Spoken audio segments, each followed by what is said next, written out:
যদি শান্তিতে বাঁচতে চান তাহলে আজকে এই ভিডিওটি দেখে আপনার জন্য অনেক শিক্ষণীয় ভিডিও হতে পারে। ভিডিওটি অবশ্যই দেখবেন, চ্যানেলটি সাবস্ক্রাইব করে সঙ্গেই থাকুন। নাম্বার 1, একজনকে কথা দিয়ে তার কথার বলখেলাপ করা যাবে না, কথা রাখতে হবে।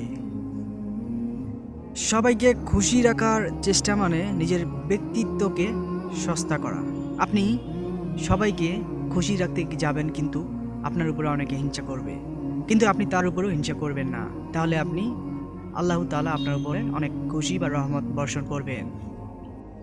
নাম্বার 2, অতীতের বিষয়গুলো যা আপনার জীবন থেকে হারিয়ে গেছে তা নিয়ে আর চিন্তা করবেন না। আপনি 5 ওয়াক্ত নামাজ পড়বেন এবং আল্লাহর কাছে যা চাওয়ার ধন সম্পদ আপনি আল্লাহর কাছে চাইবেন।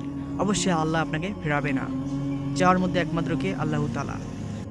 আপনি মনে করুন একটি সিদ্ধান্ত নিতে যাচ্ছেন, অনেকে বলতেছে যে এটা করো ওটা করো, এটা করো ওটা করবে না। আপনি নিজের আল্লাহর কাছে মসজিদে যাবেন, আল্লাহর কাছে 5 ওয়াক্ত বা 1 ওয়াক্ত নামাজ পড়ে বলবেন, হে আল্লাহ তাআলা, আমি এই সিদ্ধান্ত নিতে যাচ্ছি, আপনি আমাকে রহম করবেন, বরকতময় করবেন। শেষ, অন্য কারো কাছে কিছু শোনার দরকার নেই আপনার।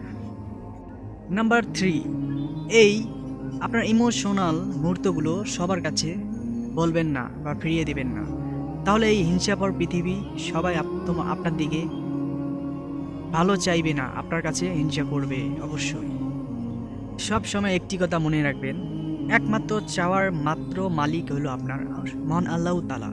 আমরা সবাই মহান আল্লাহ তাআলার কাছে আমাদের দোয়া প্রার্থনা সব কিছু করবো, ওকে? তাই 5 ওয়াক্ত নামাজ পড়ব আজকে থেকে, আমরা সবাই প্রতিজ্ঞা করি। তার সাথে ইসলামিক ভিডিওটা, দিনী ভিডিও আমি শেয়ার করে তার সওয়াবের শরীক আপনি হতে হবে। তো ভিউয়ার্স, আমাদের ইসলামিক ভিডিও আপনি একটি শেয়ার করবেন, আপনি সওয়াব একটির মতন 1000 গুণ সওয়াব পাবেন। যদি আপনার শেয়ারের মাধ্যমে কেউ দেখতে পায় ইসলামিক ভিডিওটি, তাহলে আপনি ওই সওয়াবের, সে যদি ভালো হয় 5 ওয়াক্ত নামাজ পড়ে, আপনি ওই সওয়াবের মালিক। যতদিন সে কিয়ামত পর্যন্ত না বেঁচে থাকবে পৃথিবীতে, যত নেকি করবে তার ভাগ আপনি পাবেন এবং আমিও পাবো। তো অবশ্যই মনে রাখবেন, আপনার একটি শেয়ারে আপনার কাছে অনেক কিছু রয়েছে। তো আল্লাহ হাফেজ।